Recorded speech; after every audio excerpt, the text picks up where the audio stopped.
ya estamos acá en este segundo bloque.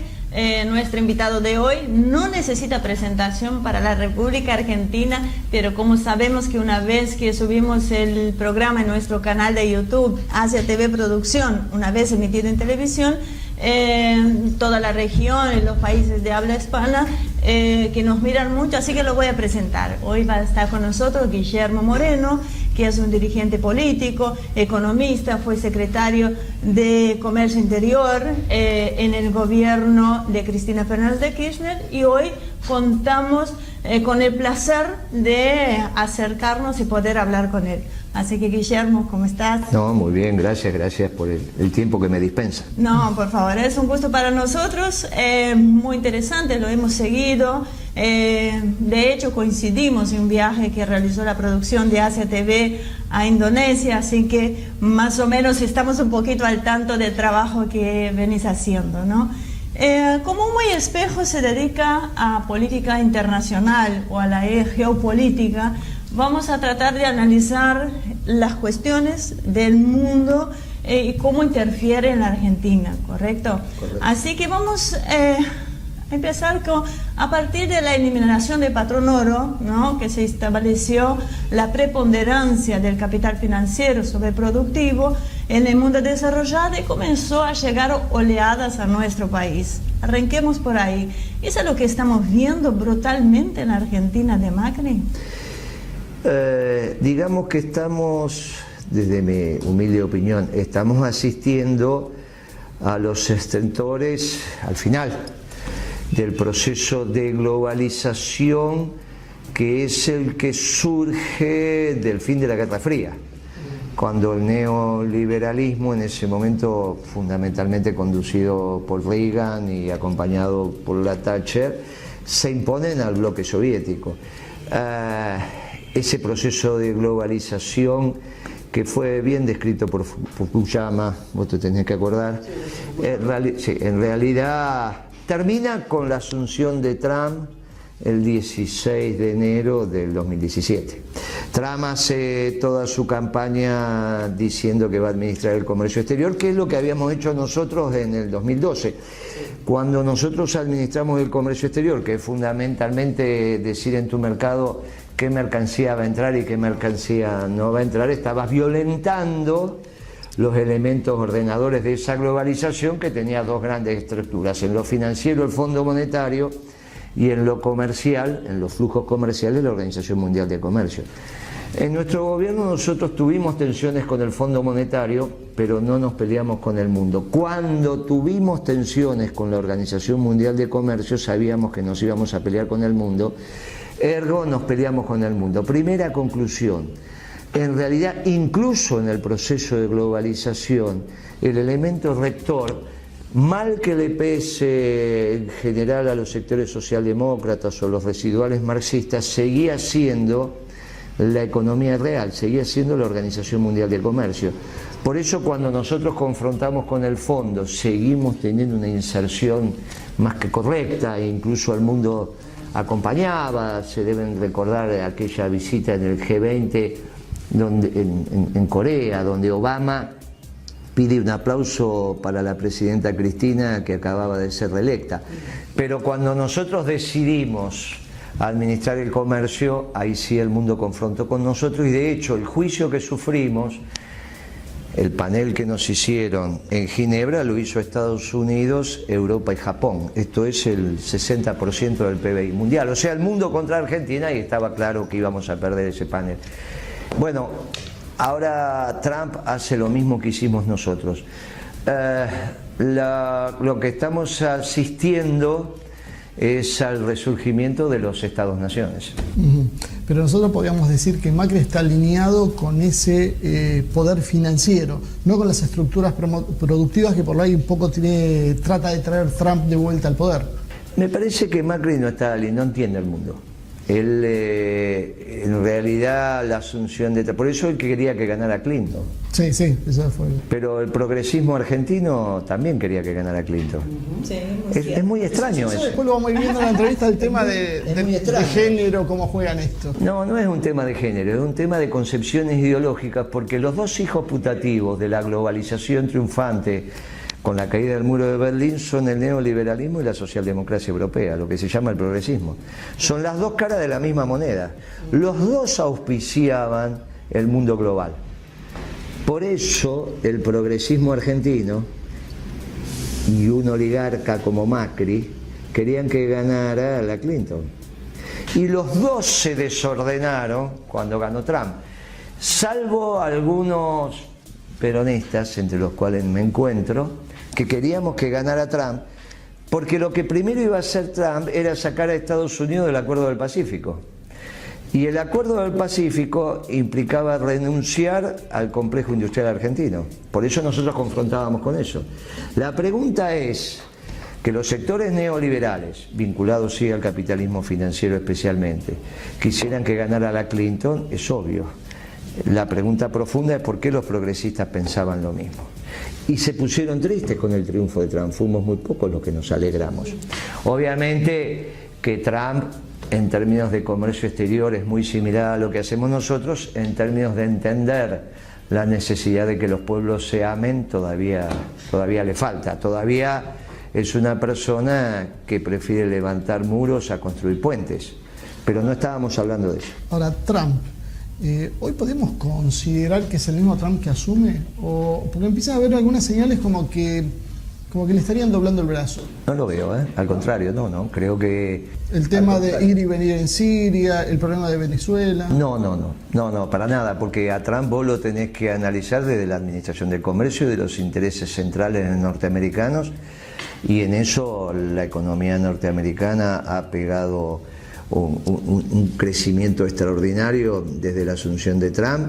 La tasa de desocupación ha bajado y obviamente el último país que se tenía que rendir, que era China, está a la vera de rendirse. Eso está clarito. El aliado natural de Trump es Putin, y entre los dos se están terminando con el mercado común europeo y lo están haciendo. Las tensiones que está habiendo en Europa, estos son, bueno, y los dos necesitan que China se rinda y se están rindiendo.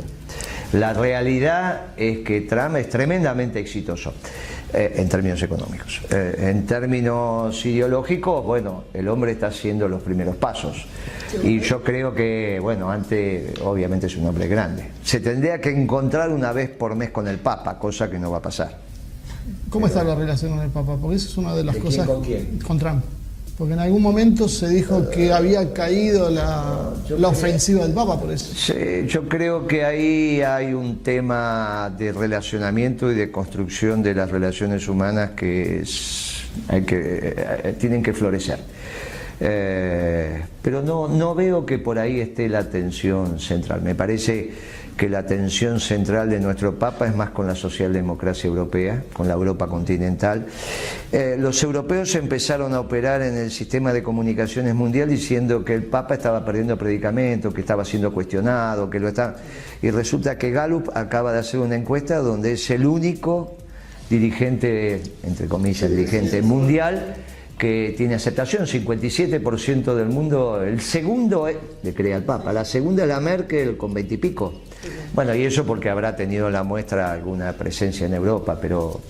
Bueno, y antes de dejarte meter, porque después se me va a ir. No me dejan, ya me quejo. Y el tema con la Reserva Federal, que le va subiendo las tasas de interés a Trump, y Trump ya ha chocado con eso. En algún momento se planteó que realmente donde iba a haber un clic para saber si Trump realmente controlaba la situación era cuando pueda tomar control de la Reserva, y hasta algunos un poco exaltados tal vez decían eliminarla directamente y volver al sistema antiguo.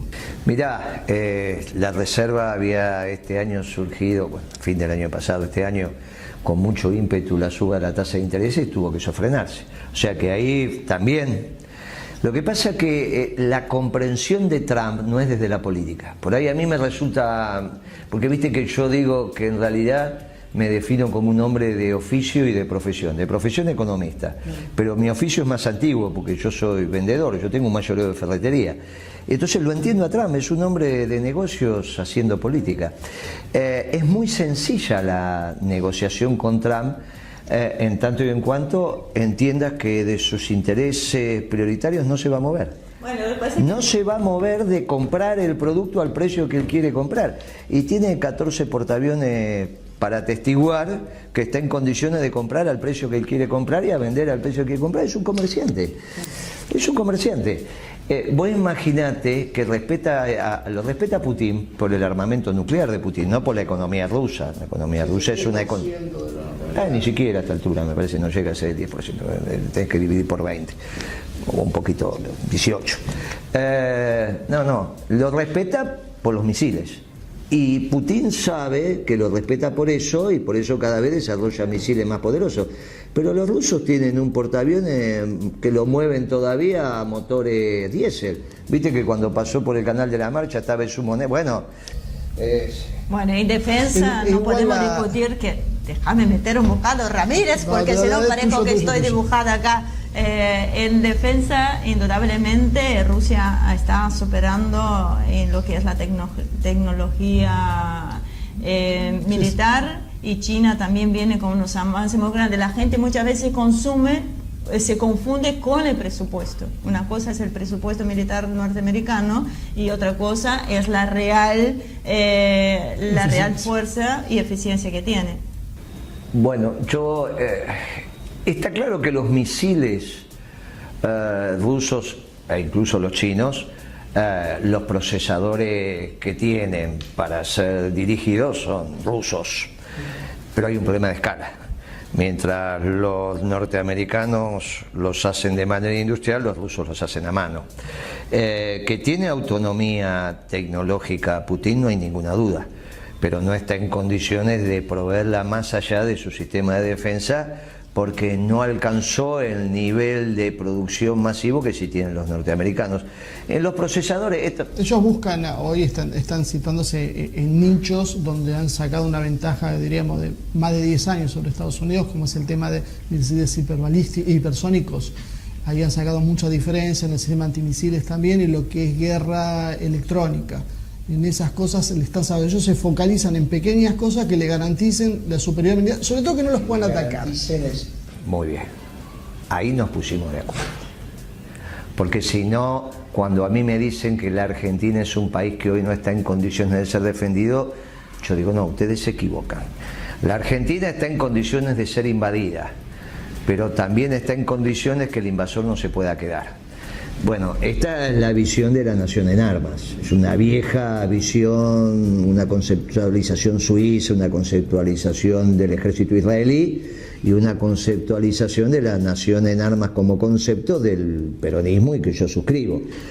Por lo cual Mao decidió que su fuerza central es la infantería china. Ahora, una cosa es que vos tengas capacidad de que no te puedan entrar, y otra cosa es que vos tengas capacidad de ir. El único que tiene capacidad de ir es Estados Unidos. Tiene de 12 a 14 portaaviones operativos, y yo te diría que en caso de conflicto, en 6 meses tiene 20 portaaviones más operativos rápidamente, que los tiene y no los vuelca al mar porque no el costo operativo de eso, pero que está en condiciones de poner más. No hay ningún país en el mundo que esté en condiciones de generar ese aparato de defensa, que es al margen del presupuesto. Ahora, eso no significa que puedan entrar en China, que puedan entrar en Rusia, e incluso que pudieran entrar en la Argentina. Son dos visiones distintas. Ahora, cuando vos te sentás en la mesa de negociación, que vos tengas la capacidad de entrar, es una capacidad de entrar. Eso solamente lo tiene hoy Estados Unidos.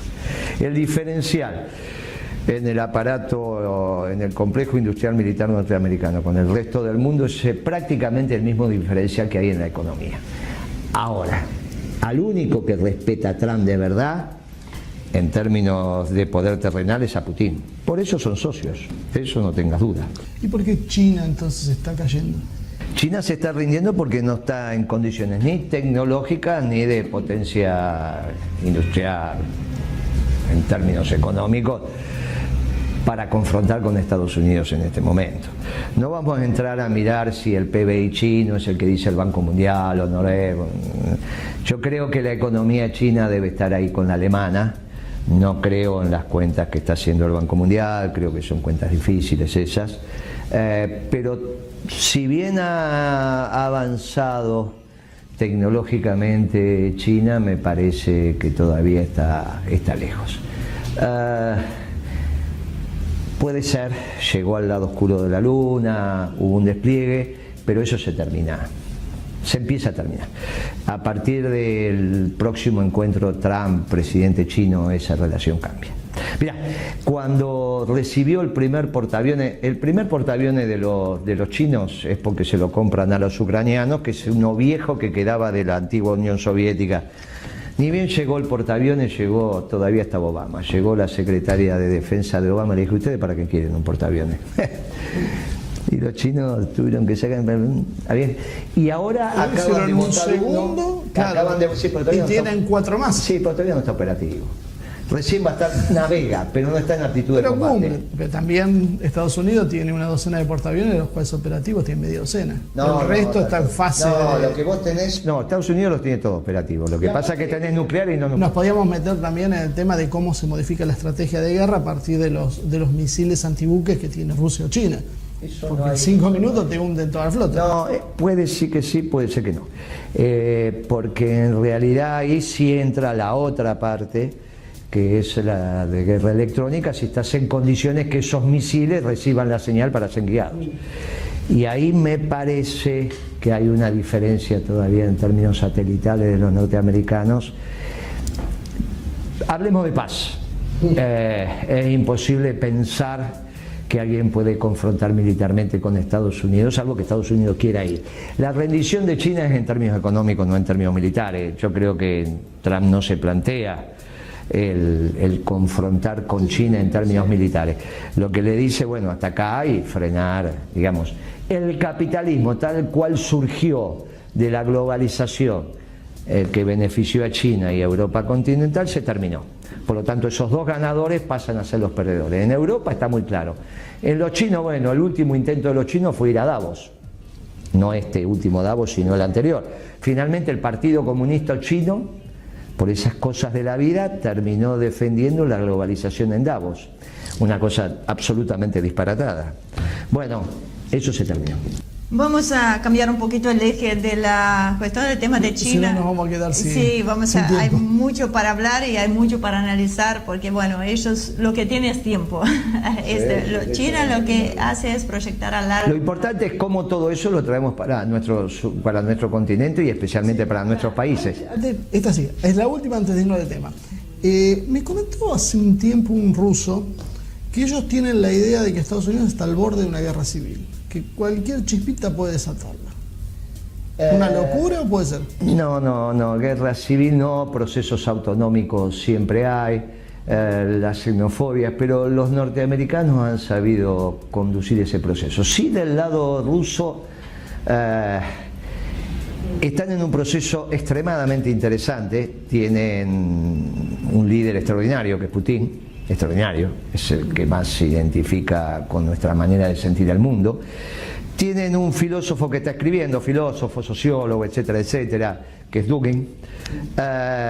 Le preguntaron a Dugin, bueno, ¿y si se muere Putin? Y si se muere Putin, lo único que quedan son mis libros. En cambio, ustedes, los peronistas, se les murió el líder hace más de 30 años y 40, en el 74, y consiguieron por su doctrina sobrevivir. Pero está claro que nosotros, el mundo tal cual lo entiende Putin, es un mundo para nosotros bastante fácil de comprender, si bien es un país continental y nosotros somos un país continental marítimo, cosa que a veces los argentinos no lo entendemos.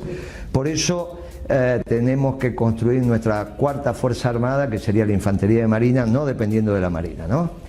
Nosotros necesitamos tener una importante infantería de marina al estilo norteamericano en la costa del Pacífico. Viste que Estados Unidos tiene 5 fuerzas militares. Bueno, nosotros necesitaríamos la cuarta. No la infantería atendiendo la marina con sus submarinos, sus lanchas rápidas en un proceso de defensa. El ejército en el tema continental, la frontera norte, la frontera oeste, pero una fuerte infantería de marina en todo lo que es la costa atlántica. Ese es el esquema de defensa. En una hipótesis de conflicto de un ejército pobre, no tecnológico. Esto es un debate que estamos teniendo, porque nosotros tenemos que ir a la concepción de una guerra de un ejército pobre, pero con mucha voluntad de combate. Por eso la idea de que pueden entrar pero no se pueden quedar. No es que no podrían entrar, y pueden entrar. Si los ingleses dicen, queremos entrar desde Malvinas, y van a poder entrar, pero no se van a poder quedar. Y esto es más allá de la tecnología, es la aptitud de combate de tu pueblo.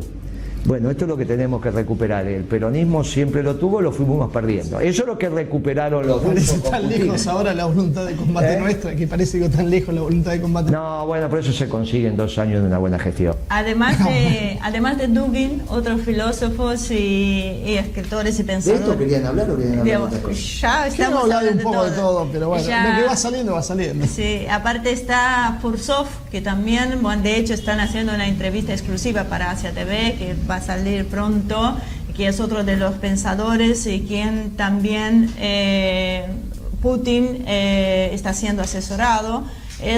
Sí, pero ambos coinciden en un tema que no te voy a permitir hablar sino después del corte, que es el tema también que es otro tipo de guerras, que es la mente de las personas, ¿no? Y las cuestiones, los arraigos culturales, las tradiciones, que es lo que Putin ha logrado mantener en su país y que pareciera que nuestra región está tambaleando. Pero no les voy a permitir a ninguno de los dos hablar ahora, sino que vamos a un pequeño corte. No se vayan, enseguida regresamos.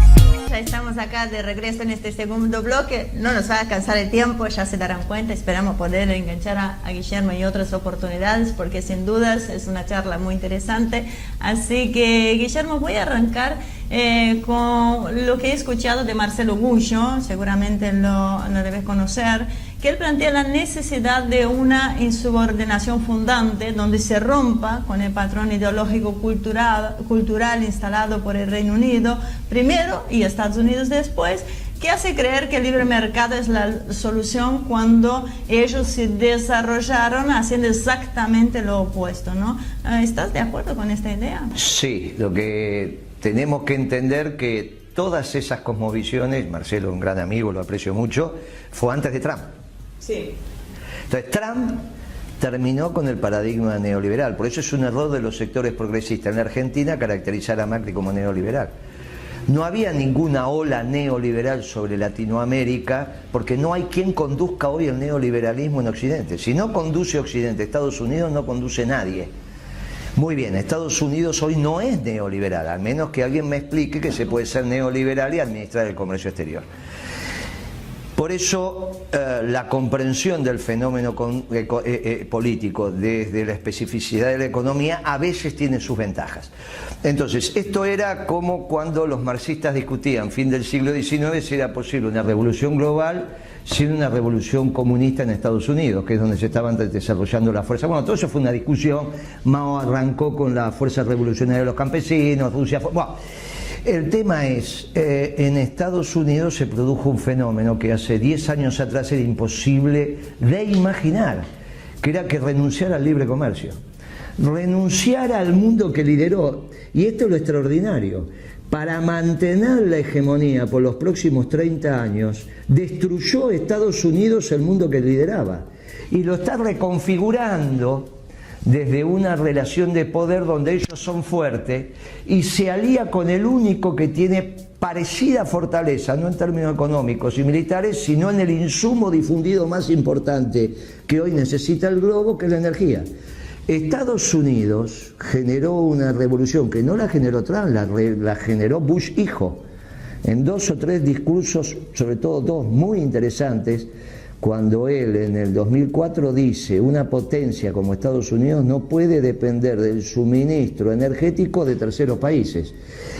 Y empieza y habilita no solo el offshore, sino el shale gas. 6 años después comienza la revolución energética norteamericana y el mundo que conocimos dejó de existir.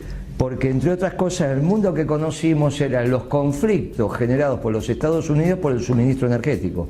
Pero a partir de que Estados Unidos va alcanzando el autoabastecimiento, imagínate que este año quizá Estados Unidos ya se transforma en el principal exportador de energía, ya es el principal exportador de gas, se puede transformar en el principal exportador de petróleo, exportador, ¿eh? Es una cosa impresionante. Muy bien. Hoy ellos están generando 3 millones de barriles de petróleo diario, tonelada equivalente de petróleo, en términos de shale. Es impresionante. El único que le podría confrontar eso era Putin. Y salió con Putin. Contra los que no tienen energía. ¿Quiénes son los que no tienen energía? Europa y China, que precisamente son los dos que tienen conflicto. ¿Y por qué no va a haber paz en Medio Oriente? Y no va a haber paz en Medio Oriente porque es la única región del globo que se podría transformar en un abastecedor de energía global.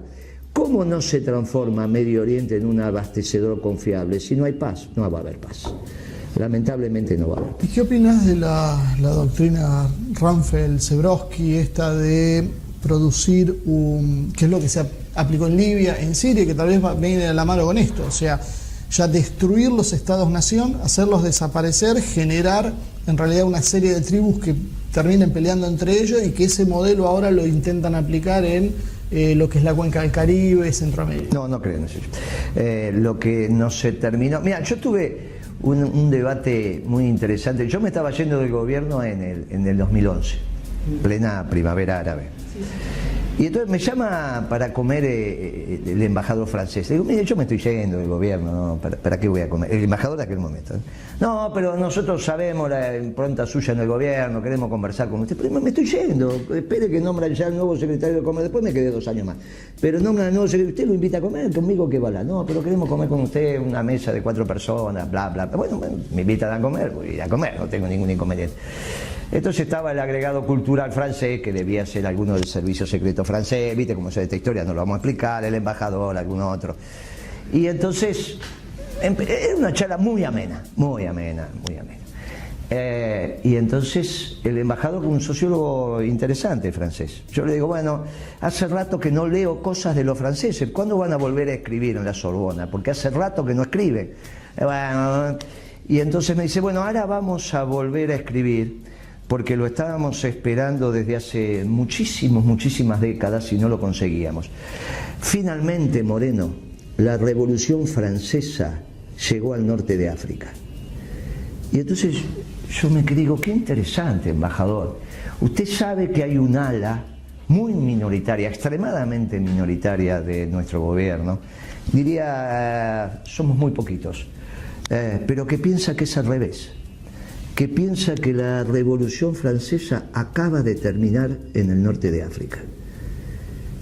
Y vos sabés que a partir de ese momento no comieron más ninguno de los 3 franceses. No comieron más. Me pidieron que le explicara y yo creo que en realidad terminó la Revolución Francesa. Y parte de este fin de la Revolución Francesa también tiene que ver con el surgimiento del Papa Francisco y la posibilidad de que el peronismo vuelva a gobernar la Argentina, porque nosotros somos el único movimiento nacional con una doctrina de amor y paz. Los anteriores movimientos nacionalistas, en realidad con categorías eurocentristas, eran xenófobos e imperiales. Pero hay otro nacionalismo, que es el nacionalismo que tiene su doctrina, que es una doctrina de amor y paz, que es la doctrina del movimiento nacional justicialista. Y yo creo que el mundo va hacia esa tensión entre los nacionalismos. El nacionalismo xenófobo, el nacionalismo de amor y paz. Uno lo encarna el Papa Francisco cuando dice necesitamos un poliedro. ¿Qué es el mundo? ¿Es una esfera? No, no es una esfera, donde todos los puntos son equidistantes del centro iguales. El mundo son esos múltiples pueblos que necesitamos, es un poliedro irregular. Pero todos necesitamos construir puentes, no levantar muros. Claro, yo no le voy a pedir esta definición a Trump. Si llega a la política hace poco, pero bueno, y el globalismo está terminado. Pero por eso te digo, Trump en realidad sirvió porque terminó con el mundo globalizado que había sacado a los socialdemócratas, que finalmente, ¿qué son los socialdemócratas? Los marxistas reciclados de la caída del muro de Berlín, son estos chicos finalmente, ¿qué es? Aparte de Greenpeace, que puede responder al sistema de relaciones exteriores francés, al margen de eso, ¿qué son los ecologistas, como decían algunos por ahí? Son los marxistas reciclados. Está bien, bueno, estamos con esta historia. Bueno, ante eso viene una doctrina distinta que estamos empezando a influir en el mundo. El único pueblo nuevo que hay, que son estos pueblos mestizos de América. Es el único pueblo nuevo que hay en el mundo. Los demás son todos mundos, nosotros somos los pueblos nuevos. Este mestizaje que se dio en nuestra América.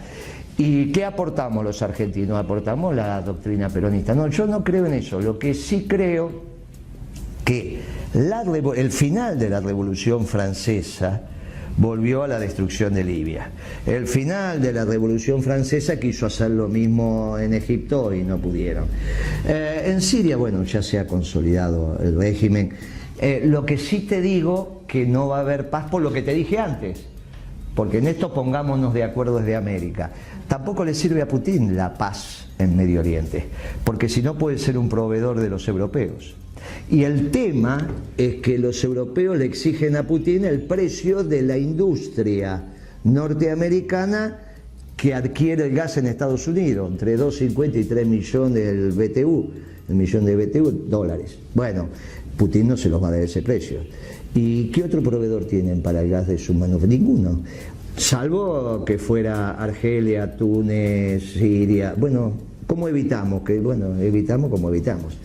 Por eso también se reconfigura Israel, porque deja de ser el Estado gendarme. Ya no lo precisás. Y este es el tema que tiene Netanyahu, que va de acá para allá. Va desde Putin a verlo a Tam, viene acá, ve a Bolsonaro y ve, porque tienen un problema de que el peso específico que tenía Israel en Medio Oriente, garantizando lo que tenía que garantizar, hoy no es necesario. Bueno, en esa reconfiguración nos tenemos que encontrar. Y nosotros tenemos que tener otra visión. Interesante perspectiva. Vamos a analizarla tranquila. Pues. Bueno, coincidimos que no es una perspectiva que la hemos visto tan cotidianamente, así que vamos a verlo dentro de... Ya lo que no ves cotidianamente es hablar del tema, ya eso más que suficiente. Ahora, hablando, ya que tocó parte de mi corazoncito. Con las tradiciones, había quedado. Por eso, ¿Viste hablando... que tomo mate? Viste que las tradiciones están. No es cierto que no estamos. Nos están. Mirá, Perón tenía un dicho que es: cuando tuve todos los medios a favor, perdí las elecciones. Cuando los tenía todos en contra, las ganamos. No, nosotros vamos a hacer una campaña. Nosotros, al menos nuestro espacio, va a ser una campaña volviendo a los principios y valores. Por ejemplo, el gobierno argentino no tiene un problema con el Papa. No es que Macri está enfrentado con el Papa, el presidente argentino. Macri está enfrentado con Dios. Macri está... Bueno, pero es que uno pensaba que no se podía persignar porque no le daba la motricidad fina. No es eso. No es eso. No es eso. Él está, mira, conceptualmente hay que leer a su asesor principal, el Dugin de Macri, es este chico Durán Barba. Él escribió 3 artículos en un diario de difusión importante, el dominical, fin de semana, que es Perfil. Él dijo, para el 2050, 30 años, estos chicos que están acá, la raza, otros seres humanos, van a haber vencido la enfermedad de la vejez. En el mediano plazo, pero ya casi corto plazo también, vamos a ser inmortales. Con lo cual dije, estas bestias te están quitando el último don que te da Dios, que es el don de la muerte. Creen que son dioses, pero eso lo discutimos toda una semana. Toda la semana discutimos eso. Al otro domingo volví a escribir y Durán Barba escribió: en el siglo XX terminamos con las religiones politeístas, en el XXI terminamos con las monoteístas. Entonces yo le digo a mis primos mayores los judíos, a mis primos menores por edad, ¿no?, los musulmanes, nos tenemos que juntar para terminar con este gobierno, porque hay toda una estructura mundial que no es la estructura que está poniendo Trump en vigencia, es la vieja estructura. Es la vieja estructura que te estaba haciendo los inmortales. Ahora, el mundo no alcanza para 7.000 millones de inmortales. Muy bien, ni siquiera es la posibilidad china, porque si 2 se juntan y tienen uno que también es inmortal, va a seguir creciendo. Por lo tanto, tenés que terminar con 5.000 millones. ¿Para cuánto alcanza el mundo? Muy bien, en eso están. Por eso este es un gobierno oligarca. Es un gobierno de unos pocos para unos pocos. ¿Y nosotros qué tenemos que hacer? Juntar a todos. ¿Perdón? Ted Turner en una entrevista dijo eso. Primero dijo, en realidad, creo que eran 350 millones, dijeron que era una barbaridad, y dijo, bueno, con 2.000 millones nos manejaríamos bien. Claro, ¿Y no es amigo íntimo de este? Eso viene... ¿Vino acá? Claro, vino acá y vino a hacer un negocio. Y las ideologías de género que están muy en boga. Eso tenemos una discusión muy profunda.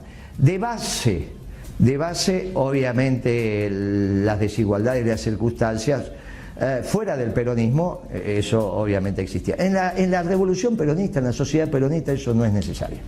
Evita decía, en la revolución peronista, instalada la sociedad peronista, no hay machistas ni feministas, no es necesario. Evita no las quería los feministas, fue muy claro. No, pero tampoco los machistas. Decía, en la sociedad peronista no hay machistas ni feministas. En mi generación, las compañeras iban al lado nuestro, codo a codo, y eran tan combatientes como nosotros. ¿Está bien?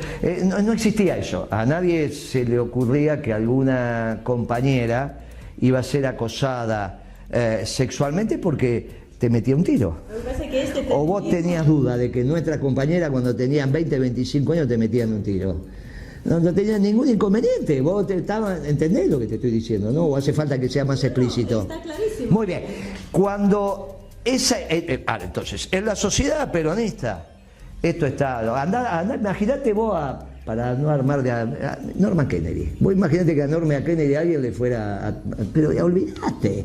Tenía 2 tiros porque había entrado con una ametralladora. Olvidate, pero de un lado y del otro. Porque te puedo hablar de Norma Kennedy y después te puedo hablar de Arrostito también. Vos te podés imaginar que alguien le iba a decir, ridículo pensar eso. Esta es toda una irrupción de categorías eurocentristas que ahora entraron en la Argentina y que hay que reflexionar. Yo cuando debato con las camadas más jóvenes de mujeres, digo, miren, nosotros lo que necesitamos son mujeres revolucionarias.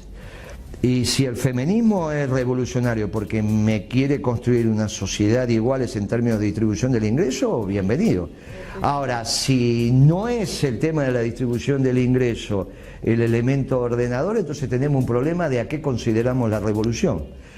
Y quizá la revolución cambió de categoría, entonces ya no es revolución y es el mundo de los 2000. Bueno, tenemos un tema que tenemos que reflexionar. Sobre eso pongo el pensamiento de vista diciendo en la sociedad peronista no hay machistas que son detestables y tampoco es necesario el feminismo, por lo tanto. Bueno, nos encontramos. Fue polémico en las redes estas frases, nosotros somos uno de los que llevamos, porque es verdad que este feminismo actual lo que lleva es un enfrentamiento entre el hombre y la mujer. Y desde toda la vida siempre ninguna mujer nos está diciendo de no tener igualdad de derechos sin condiciones, pero este enfrentamiento realmente nos va a llevar... En el peronismo yo eso no lo estoy viendo.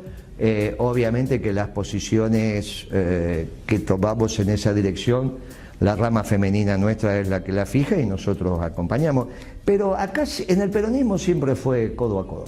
Y vos fíjate que en el peronismo siempre hubo parejas que fueron las que te atacaron, empezaron por Perón y Eva, pasando por todas las demás y terminando con Cristina y Néstor, siempre fueron parejas. Por eso decimos siempre, volviendo al tema de las tradiciones, que estas nuevas ideologías que son importadas, que no son nuestras, vienen a destruir la familia y vienen a destruir también nuestras tradiciones.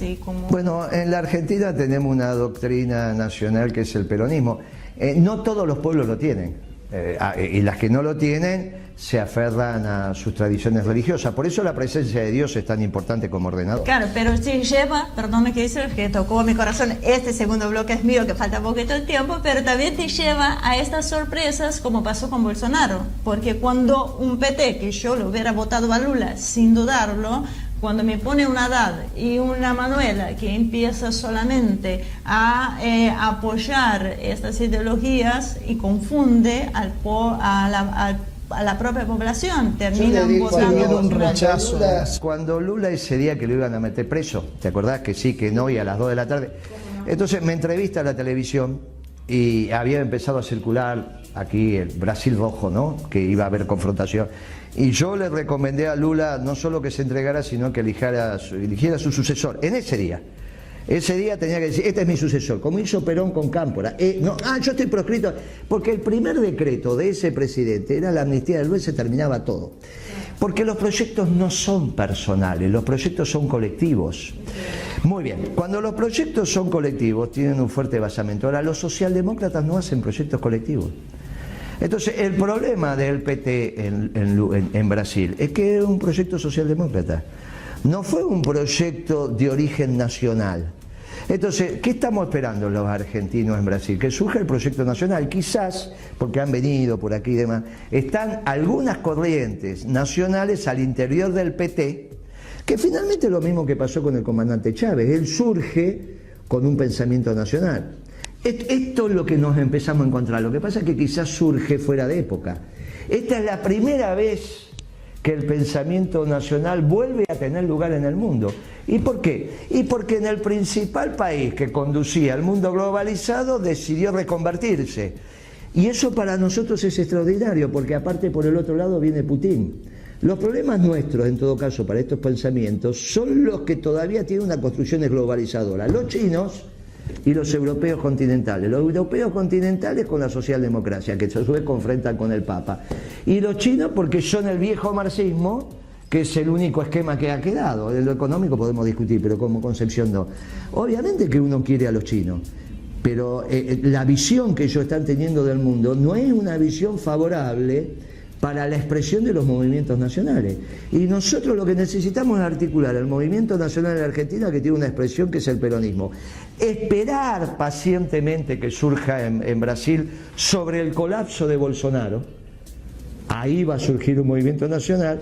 Y mientras tanto Argentina va a estar haciendo ese eje Buenos Aires, Lima, Bogotá, Caracas. Es el viejo eje de la hispanidad, donde tenemos que esperar con paciencia que los brasileños hagan su proceso, que obviamente no es con el PT, es desde adentro del PT el ala nacional. Bueno, esto es lo que tenemos que esperar. ¿Qué hacemos con la deuda mientras tanto? Y es la última pregunta. Porque ya ningún negocio quiebra por la deuda. Un negocio quiebra cuando no puede vender, porque no le dan los precios. Ningún negocio quiebra por la deuda. La deuda siempre se puede refinanciar si tu negocio es rentable. Entonces, vendés, ganas plata, con eso pagas la deuda y vamos que la. Bueno, el problema de la Argentina no va a ser la deuda, el problema es si hacemos un negocio rentable de la Argentina. Y para que esto sea un negocio rentable tiene que volver el peronismo. Tiene que administrar en el 2020, ¿cómo la pagás? Porque si seguís con el fondo no te dejan hacer un negocio rentable. Ya en la casa, no, pero ya es la carta que le mandé. No, el fondo no, el fondo no, por eso te puse. Hoy estuvieron por eso te puse, bueno, por ese chico es otra cosa. Está empezando a entrar en el peronismo, ahora se dice que es peronista, así que ahora es un compañero. Nosotros hicimos un modelo rentable y le pagamos al fondo, no tuvimos ningún inconveniente. No es cierto eso. El peronismo no entró en el fondo. La revolución fusiladora, que fue la que echó a Perón, entró en el fondo. El peronismo, a partir de que la Argentina entró en el fondo, nunca más se fue. Nuestro gobierno no se fue del fondo, eso es un error, no sé por qué dicen eso. Nosotros le pagamos la deuda, pero nuestro director, que representa también Uruguay y Paraguay, siguió sentado en el Fondo Monetario. No, Argentina nunca más se fue del fondo. Y nosotros, en nuestro gobierno, que hicimos un negocio rentable, que crecimos, valga la tasa china, era con el fondo, no tuvimos ningún. El problema no es el fondo, el problema era la OMC. Pero la OMC se terminó con Trump. Nosotros hicimos la primera avanzada y nos dieron por la cabeza. Pero ahora está atrás, se terminó la OMC. El problema era el OMC, no el Fondo Monetario. Lo que pasa es que tenés que tener una visión desde otro lado de la economía. El problema es que acá los banqueros, con el que se pusieron de acuerdo fue con Lenin. El que habló del imperialismo como expansión del capitalismo en términos financieros fue Lenin. Y coincidió en términos temporales, históricos con los banqueros. ¿Qué necesita un banquero? Que vos digas que lo más importante es la plata. ¿En qué se equivocaron los nuevos marxistas, los de la Revolución del 17? De creer que eso era así. Bueno, nosotros que vemos la economía desde la economía real, demostramos en nuestro propio gobierno que el problema no era la deuda. Si nosotros crecimos y pagamos la deuda. Entonces vamos a volver a hacer lo mismo. En todo caso, lo que vas a hacer con el fondo es renegociar y decir, bueno, mirá, tiramos para acá, venimos para acá, como en cualquier negocio. Si vos tenés un negocio rentable, la deuda siempre la refinanciás y la pagás. Guillermo, muchísimas gracias. Me he dado cuenta, bueno, realmente algunas respuestas vamos a tener que ver nuevamente el programa como para volver a analizarlas porque no están dentro de lo que escuchamos habitualmente. Y me di cuenta que muchas veces el problema no es las respuestas, sino que son las preguntas en los grandes medios de comunicación. Así que muchísimas gracias. Ustedes han hecho un reportaje extraordinario No es común que los periodistas vengan y tengan este nivel de formación, así que al revés, yo los felicito a ustedes porque fue necesaria una conversación profunda, porque las preguntas se nos nota, no es que hablé de Dugin y no sabía de qué estaba hablando. El 98% de los periodistas no saben ni de qué estoy hablando. Bueno, entonces, así que los felicito. Ya lo entrevistamos a Dugin, estuvo acá la última vez. Nos costó bastante, pero conseguimos. Lo felicito. Y en realidad, él nos incorpora, él tiene un error, incorpora al peronismo en el marco del fascismo, se equivoca. Se equivoca. Pero bueno, eso lo vamos a debatir con él y vamos construyendo juntos. Esperamos que sea. Esperamos también contar con tu presencia en otra oportunidad. Claro, cómo no, siempre. Muchísimas gracias. Gracias por Muy haber bien, venido. hasta acá llegó el programa de hoy.